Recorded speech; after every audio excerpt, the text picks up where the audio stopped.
I got scared for a little bit. I saw the hairs raise up. I was like, fuck. Shannon is scared. Check us if he been.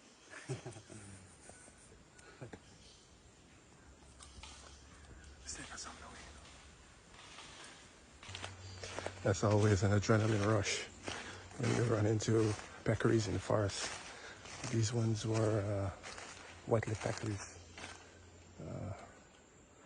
They're known to be very aggressive. It's a very aggressive species. But yeah, it's pretty cool. So run into them here. They're passing through. A lot of the palm trees are fruiting, so they're just coming through and picking up all the different palm fruits and different things that they can get. They have young ones as well, so that's even worse.